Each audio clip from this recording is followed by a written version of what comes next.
Hello everyone, my name is Dan Simons. I'm the President and CEO of See-Through Metals. Thanks for joining us today, and thanks for the Precious Summit for having us here today. We'll be making some forward-looking statements today based on the best information that we have available.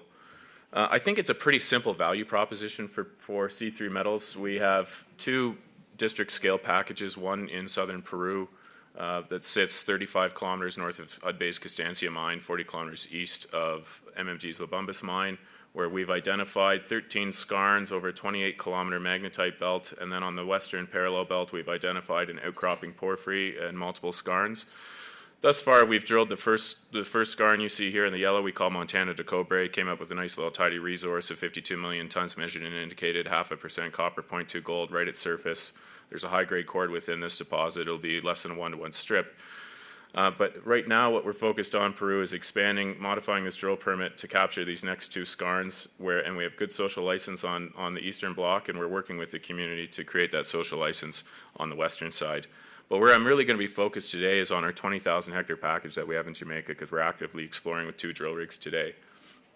Yeah, the key to this business is, I believe, is good projects will attract good people, which will attract the right capital.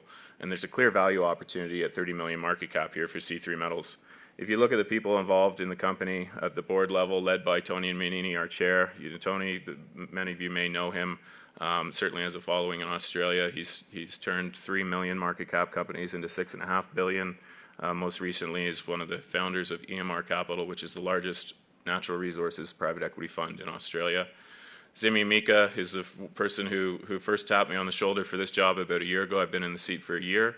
Zimi's the CEO of Asanko, owns 3% of the company, Asanko being one of the largest construction management engineering design firms for process facilities. They build process plants all over the world.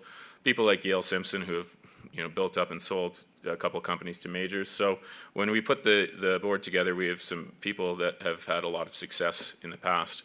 The people running the company day to day are myself. My background's 100% capital markets, financial background. I've been involved in M&A transactions close to $1 billion, equity financings over 650 million, and debt financings over $500 million.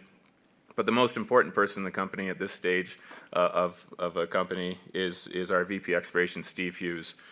Steve has worked 25 years in Indonesia. Half of that time is spent at Freeport's Grasberg mine. He managed the block cave there for 5 years. 80% of what he's discovered or delineated here is at Grasberg, but it's still to put after 25 years delineating or discovering 34 billion pounds of copper and 47 million ounces of gold is quite impressive. So we're focused right now in Peru and Jamaica. I'm going to be spending my time talking about Jamaica, and I think it's really important to educate everyone on Jamaica as a jurisdiction, because it's not the first thing that comes to top of mind when you think about copper gold projects. Mining's actually the number 2 industry in Jamaica, and it's derived by a bauxite industry that's been going for over 70 years. The mining law has been in place for over 75 years. It's been very well adhered to. There's 150 open pits in the country today, primarily bauxite and limestone aggregates. But there's a rich mining history dating back to the 1600s when the Spanish were colonizing, and then the 1800s with the British. And then more importantly, we have really good government support. This is taken right off of the ministry's website. They have a 3-phase mandate, and one of those parts is to promote and encourage investment in non-bauxite metallic minerals as a means of diversifying the mineral sector. Jamaica used to be the top exporter of bauxite globally. It's down to number 6. They still have decades of reserves, but those reserves are in decline, and the government's looking forward and saying, okay, at a 25% corporate tax rate, that we're going to need to replace that revenue at some point, and they're really encouraging exploration in the mineral sector. From a geologic standpoint, the geology is very similar, as you see, through the rest of the Caribbean, where you have big deposits like Pueblo Viejo. There's a major fault system that bisects the island of Jamaica. Looking back in history, this is when the British were here in the 1800s. We've now found 62 adits on our ground between 0.5 kilometer and 3 kilometers from 12 of our porphyry prospects. There's reports that indicate in the mid-50s 188 tons of copper shipped back at 14% to England. So they were high-grading these vein systems. And then more recently, the only modern-day metallic mine to be in production was early 2000s. the Pennant's gold mine was put into production. It was built on glue and duct tape for $7.5 million, so you can imagine how well that ended. But what really caught my attention was, even though it's small, 73,000 tons, the one epithermal vein that they put a shallow pit on was running 21 grams per ton. So the ability here for high-grade deposits is here. That Pennant's mine sits right here. We don't own it, but we surround it on 3 sides. What you have in Jamaica, where we are, we're 20,000 hectares or 200 square kilometers right in the center of the island. 80% of the island's limestone, but there's a great erosional window right where that fault system bisects the island. So that's where we get great exposure to volcanic packages. We've now identified 16 porphyry prospects and 40 epithermal prospects over a 30-kilometer strike extent, all around this way. The porphyry prospects are what you see with the green and red stars. The difference between the red and the green is the red we have some drill holes into to confirm ore-grade mineralization. I'm going to be spending most of my time today talking about our Bella's Gate project, because that's where we're actively drilling today.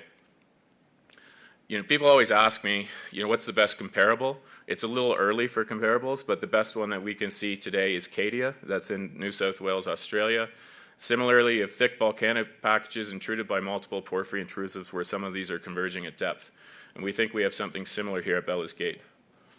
We've spent the last 10 months on an aggressive mapping campaign. We brought 4 of our geologists over from Peru. Really wanted to get a handle of what's happening at the surface with the geology before we get in and start drilling the program that kicked off in August. So all you can see here within our blocks, this is all new remapping campaign. You can see the massive copper and soil anomalies and rock chips that we've picked up here. All this copper in soil is over 350 ppm, and these rock chip samples that you see up here are all over 0.5% copper at surface. But at Bella's Gate, I really think it's the first time that anyone's been here with boots on the ground, putting it all together and taking the time, starting from scratch, to say what the data is showing us, from surface geology to geochem and soil to the rock geochemistry, to looking at some of the limited historical drilling on some of these porphyry prospects, as well as a couple holes that we poked last year. So where we are today, we actually purchased one of our own drill rigs. It's a man-portable rig. It can go down to 600 in NQ. We've drilled 3 holes with it. We're drilling our fourth currently. Our direct drill cost to date, $40 Canadian a meter, all in $150 with assays. So, we're doing it for 25% to a third of the cost of what it would be to bring in a contractor. And the purpose of having this man-portable rig is to delineate a long strike of these porphyries and really inform the best place for depth potential, because we have a contract rig in country where we're going to be drilling some deeper holes. The first hole we just announced, we were hoping to get assays back for the whole hole before this conference, but we had assays back to 350 meters, and we wanted to be able to talk about it. So we have assays pending for the last 130 meters. We did put out pictures of the drill core down here. It's mineralized to the bottom of the hole. But we hit the first hole of this program, 286 meters, 0.37 copper, 0.21 gold, including, you can see where the grade starts picking up here, the last 192 meters, and then it ended in the similar mineralization of 0.45 copper, 0.27 gold. So we're into a well-preserved porphyry system here. What we're looking to do now is, that was this hole that we just drilled. We've just finished this one, and then we're going to be, the hole that we've just started is going to be going right down the guts of it, because we're looking for the bornite core of this system. We're seeing lots of chalcopyrite, but we haven't seen any bornite yet. And when we get into the bornite core of this system, we expect the grade to more than double. So what we're looking for is anything 0.5% copper equivalent that would be open pittable, or anything above 0.8% copper equivalent for underground prospects. When we think about what we have up at our Provost prospect that we're drilling on today, we already know, we think we have a 200 million ton target just looking at the length, width, and down to 400 meters. As we step out along this, we identified this fault during our mapping campaign where everything's just slightly offset moving this way. This has never been drilled up here. If we're fortunate that this keeps coming in, and on the surface the geology is telling us it's possible, this will quickly expand to a 375 million ton target, and that's before you think about depth potential. So that whole area for that potential 375 million ton target is just sitting right up here on the north end of what we call the Camel Belt. If we look on a long section down to the bottom at Camel Hill, where the large contract rig's drilling today, you can see the inverted mag image here. Any previous drilling is averaging 225 meters or less. You can see what's happened. The drilling's gone into the tops of all these porphyries, but there's nothing that's been drilled at depth. So we're excited to get in and drill that and look for the bornite core of these systems. One of the holes that we're going to be drilling in this program, if we look at an IP line that was run across here, we think the center of this whole system is around an area we call Epidote Ridge. It's very steep and hard to get on top of. We will be investing in a ring road once we get one shallow angled hole in it to confirm what we think's there. We can invest in a ring road and get on top of it. But why we think this is the center of the system, it's the largest anomaly that we have when we look at our geophysics. And anywhere we have any of these four ingredients where we see copper in soils, selenium in soils, mag high, and chargeability high from the IP, we're into ore grade porphyry. Last year, we drilled this hole coming down. We were trying to get through, we could see in the IP that there was a barren granodiorite here. We were trying to get through it and get into this big anomaly because it's never been drill tested. It's the biggest anomaly that we have on the project. Unfortunately, the rig did not have the depth capacity to get through this, but we did hit from surface 309 meters, 0.44 copper, 0.33 gold. For a little company like us, liquidity can sometimes be an issue. We trade on average 250,000 shares a day. When we announced that hole, we traded up 30% and 8.5 million shares that day. And we haven't been able to follow up on it until now. We raised $5 million in the spring.